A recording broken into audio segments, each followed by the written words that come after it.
Hi everyone. So in this particular video we will discuss about molecular receptor for different type of molecules. So यहाँ पे हमारे पास जो first यहाँ पे recognition होती है वो होती है स्फीरिकल रिकॉग्नाइजेशन. हम यहाँ पे पढ़ने वाले हैं molecular receptors for different type of molecules के लिए मोलिकुलर रिसेप्टर्स के हम टाइप देखने वाले हैं. तो इसके अंदर हमारे पास फर्स्ट रिकॉग्नाइजेशन होती है वो होती है स्फीरिकल रिकॉग्नाइजेशन. ये हमारी सबसे सिंपलेस्ट रिकॉग्नाइजेशन होती है जो इन्वॉल्व करती है स्फीरिकल सबस्ट्रेट को. दैट इज़ यहाँ पे स्फीरिकल सबस्ट्रेट की रिकॉग्नाइजेशन होती है. फॉर एग्ज़ाम्पल जैसे हमारे पास एल्कलाई मेटल कैटायंस होते हैं, एल्कलाइन अर्थ मेटल आयंस होते हैं एंड लैंथेनाइड कैटायंस होते हैं और हैलाइड आयंस होते हैं. इनकी यहाँ पे रिकॉग्नाइजेशन होती है. सो ये जो एल्कलाई मेटल कैटायंस होते हैं ये इंटरेक्ट करते हैं पॉली ईथर के साथ. दैट इज़ ये इंटरेक्ट करते हैं पॉली ईथर के साथ. अब पॉली ईथर के हमारे पास 3 टाइप्स होते हैं. First is natural macrocyclic having antibiotic properties. मतलब फर्स्ट हमारे पास जो पॉलीईथर होता है वो होता है नेचुरल माइक्रोसाइकिल जिसके पास एंटीबायोटिक प्रॉपर्टीज होती हैं. For example valinomycin. And second यहाँ पे हमारे पास जो पॉलीईथर होता है वो होता है synthetic macrocyclic polyether.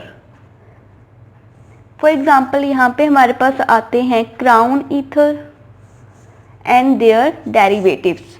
For example स्पीडेंट्स. एंड थर्ड हमारे पास होता है synthetic macro polycyclic ether. For example cryptands. तो ये हमारे जो अल्कलाई मेटल कैटायंस है वो पॉली ईथर के साथ इंटरेक्ट करते हैं एंड ये 3 हमारे पास टाइप होती है पॉली ईथर की. देन हमारे पास आता है एक point microcyclic effect. Microcyclic effect का मीनिंग ये है कि ये क्या होती है, एबिलिटी होती है माइक्रोसाइकिल की to form more stable and selective complex than acyclic ligands. Means जो माइक्रोसाइकिल्स होते हैं ये क्या करते हैं, more stable and selective complex बनाते हैं as compare to acyclic ligand से. इसको हम बोलते हैं माइक्रोसाइक्लिक इफेक्ट. यहाँ पे माइक्रोसाइकिल का मीनिंग होता है माइक्रोसाइकिल का यहाँ पे मीनिंग होता है 2 डायमेंशनल सर्कुलर होल, जबकि यहाँ पे मैक्रोपोलीसाइकिल का मीनिंग होता है 3 डायमेंशनल स्फीरॉइडल कैविटी. जो हमारी बाइंडिंग होती है स्फीरिकल अल्कली मेटल कैटायंस की and alkaline earth metal cations की वो स्फीरॉइडल कैविटी के साथ बेस्ट होती है. ओके, सो फर्स्ट है हमारे पास वैलिनोमाइसिन. अभी मैंने बताया कि ये क्या होता है, एक नेचुरल मैक्रोसाइकिल है जिसके पास क्या होती है, हैविंग एंटीबायोटिक प्रॉपर्टीज़ होती हैं. ये क्या करता है, ये फॉर्म करता है स्ट्रॉन्ग एंड सिलेक्टिव कॉम्प्लेक्स. किसके साथ, पोटेशियम आयन के साथ. और ये पोटेशियम आयन प्रेजेंट होता है कैविटी के अंदर. दैट इज़ ये क्या करता है, वैलिनोमाइसिन हमारा एक नेचुरल मैक्रोसाइकिल है जिसके पास एंटीबायोटिक प्रॉपर्टीज़ है और ये स्ट्रॉन्ग एंड सेलेक्टिव कॉम्प्लेक्स बनाता है पोटेशियम आयन के साथ जो इसकी कैविटी के अंदर प्रेजेंट होता है। इसको डिस्कवर्ड किया था ब्रोकमैन ने, इसको डिस्कवर्ड किया था ब्रोकमैन ने इन जर्मनी। नेक्स्ट है हमारे पास crown ether. Crown ether, crown ether हमारा क्या है, ये फर्स्ट आर्टिफिशियल, ये हमारा फर्स्ट आर्टिफिशियल होस्ट या फिर हम कह सकते हैं रिसेप्टर मॉलिक्यूल है। First artificial host receptor molecule है जो एक्सीडेंटली फाउंड हुआ था as a by product of organic reaction. इसकी डिस्कवरी किसने की थी, पीटरसन ने की थी, जो क्या कर रहे थे, एक ऑर्गेनिक रिएक्शन कर रहे थे। उस ऑर्गेनिक रिएक्शन के बाय प्रोडक्ट में हमें क्राउन ईथर मिला था। हुआ क्या था, पीटरसन किसकी डिस्कवरी कर रहे थे, वो सिंथेसाइज्ड कर रहे थे बिस्फिनोल को।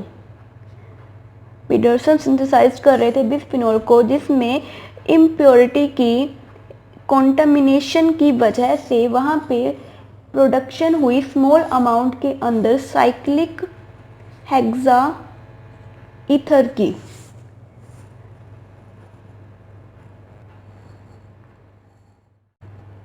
ये cyclic compound that is cyclic hexa ether जो फॉर्म हुआ था यहाँ पे स्मॉल अमाउंट के अंदर, ये क्या कर रहा था, ये बेंजीन एंड क्लोरोफॉर्म के अंदर पोटेशियम, बेंजीन एंड क्लोरोफॉर्म के अंदर पोटेशियम परमैंगनेट की जो सोल्यूबिलिटी थी उसको इंक्रीज कर रहा था। और जो सोल्यूबिलिटी थी इस साइक्लिक हेक्सा ईथर की वो इनहेंस्ड हो रही थी in the presence of sodium ion. ये आप नोट डाउन कर सकते हो कि सोडियम आयन की प्रेजेंस में इस साइक्लिक कंपाउंड की जो सोल्यूबिलिटी थी वो मिथेनॉल के अंदर क्या हो रही थी, इनहेंस्ड हो रही थी। तो जो पीटरसन थे उन्होंने क्या प्रपोज किया, पीटरसन ने प्रपोज किया कि एक कॉम्प्लेक्स स्ट्रक्चर यहाँ पे फॉर्म हो रहा है जिसके अंदर जो मेटल आयन है वो ट्रैप्ड हो रहा है कैविटी के अंदर। वो कैविटी जो क्रिएट हो रही थी बाय साइक्लिक ईथर से, दैट इज साइक्लिक ईथर जो है वो क्या कर रहा था, एक कैविटी फॉर्म कर रहा था जिसके अंदर मेटल आयन ट्रैप्ड हो रहे थे और एक कॉम्प्लेक्स स्ट्रक्चर बना रहे थे। तो उस समय हमें ऑलरेडी वैलिनोमाइसिन के बारे में पता था, तो पीटरसन ने इस साइक्लिक कंपाउंड को नेम दिया क्राउन ईथर। क्राउन ईथर उन्होंने इसलिए बोला क्योंकि जो ये हमारा साइक्लिक होस्ट था वो क्या कर रहा था, जो हमारा आयन है, गैस मॉलिक्यूल है, उसको वियर कर रहा था लाइक क्राउन की तरह। नाउ जो स्टेबिलिटी एंड सिलेक्टिविटी है कॉम्प्लेक्स की, जो ये क्राउन ईथर है जो कॉम्प्लेक्स बना रहा है मेटल आयंस के साथ, उसकी स्टेबिलिटी एंड सिलेक्टिविटी वो डिपेंड करती थी size of crown ether ring, मतलब जो उसकी कैविटी है उसके साइज के ऊपर डिपेंड कर रही थी स्टेबिलिटी एंड सिलेक्टिविटी। एंड जो साइड चेन है यहाँ पे क्राउन ईथर की वो भी इन्फ्लुएंस करते थे उसकी बाइंडिंग प्रॉपर्टीज को। फॉर एग्जाम्पल जैसे हमारे पास क्या है 18 क्राउन 6 है, यहाँ पे जो 6 है वो क्या बता रहा है हमें, वो बता रहा है नंबर ऑफ ऑक्सीजन एटम के बारे में। एंड 18 यहाँ पे हमें बता रहा है टोटल नंबर ऑफ एटम्स के। फॉर एग्जांपल हमारे पास है यहाँ पे 15 क्राउन, 15 को हम यहाँ पे ब्रैकेट में शो करते हैं, 15 क्राउन 5। इसको अगर हम इसका स्ट्रक्चर बनाएं तो वो कैसे बनेगा, 1 2 3 4 एंड 5। यहाँ पे क्या है हमारे पास ऑक्सीजन एटम है एंड यहाँ पे हमारे पास ये इसका कंप्लीट स्ट्रक्चर बनेगा इस तरीके से। ये हमारे पास क्या है 15 क्राउन 5 हमारे पास क्राउन ईथर है। ये इसकी जो साइज़ है वो कितनी है 3.5 है इसकी कैविटी की साइज़। ये क्या करता है कॉम्प्लीमेंट्री है टू सोडियम आयंस के साथ, मीन्स ये सोडियम आयन को ट्रैप करेगा। इसकी जो साइज़ है कैविटी की वो सोडियम आयन के साइज से सिमिलर है। फॉर एग्जांपल जैसे हमारे पास क्या है 18 क्राउन 6 है। 18 क्राउन 6 में क्या होगा हमारे पास यहाँ पे 6 ऑक्सीजन एटम होंगे। For example 1 2 3 4 5 and 6 and this is, यहाँ पे हम इसको कंप्लीट कर लेंगे इसके स्ट्रक्चर को। और इसकी जो साइज़ है वो कितनी है 3.6 है। और ये क्या करता है ये पोटेशियम आयन को ट्रैप करता है।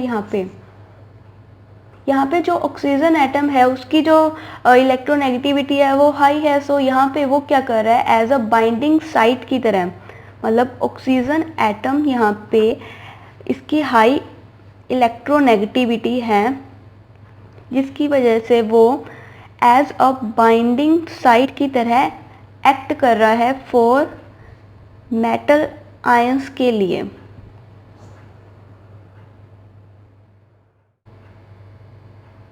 तो यहाँ से हमें पता लग रहा है कि जो स्मॉलर क्राउन ईथर है वो स्मॉलर आयंस को ट्रैप करेंगे एंड जो लार्जर क्राउन ईथर है वो लार्जर आयंस को ट्रैप करेंगे।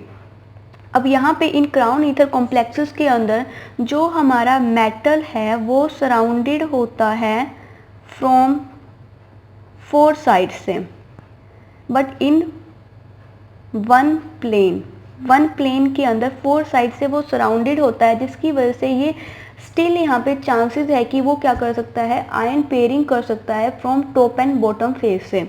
वो क्या कर सकता है आयन पेयरिंग कर सकता है from top and bottom face से।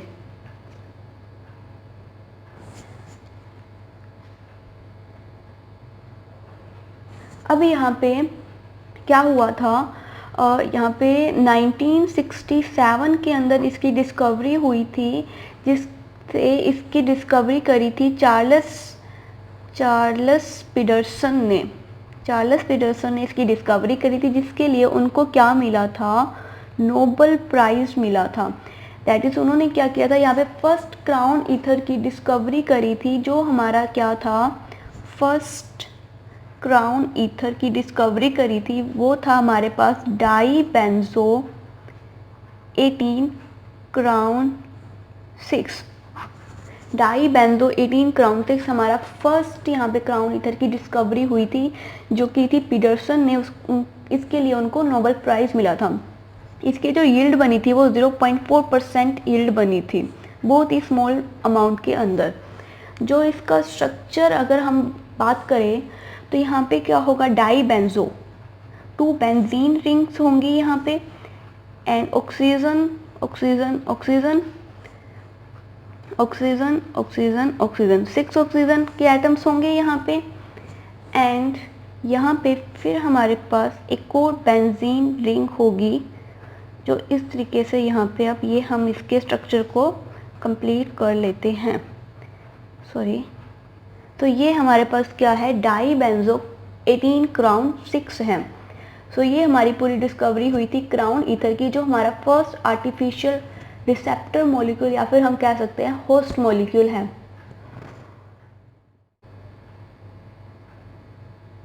थर्ड हमारे पास आता है मैक्रोसाइक्लिक पोलीअमाइंस। यहाँ पे क्या होगा ये क्या होते हैं नाइट्रोजन बेस्ड साइक्लिक होस्ट होते हैं। ये नाइट्रोजन बेस्ड हमारे साइक्लिक होस्ट होते हैं। एंड सेकंड हमारे पास यहाँ पे है माइक्रोसाइकिल सल्फर बेस्ड साइक्लिक होस्ट होते हैं, जिसको हम क्या बोलते हैं थायो ईथर टाइप भी बोलते हैं या फिर इनको हम क्या बोलते हैं थिया क्राउन्स भी बोलते हैं। थिया क्राउन्स यहाँ पे बेसिकली होता क्या है हम यहाँ पे जो क्राउन ईथर के अंदर ऑक्सीजन एटम है उनको डिस्प्लेस कर देते हैं नाइट्रोजन एंड ऑक्सीजन एटम को हम डिस्प्लेस कर देते हैं नाइट्रोजन एंड सल्फर एटम्स के।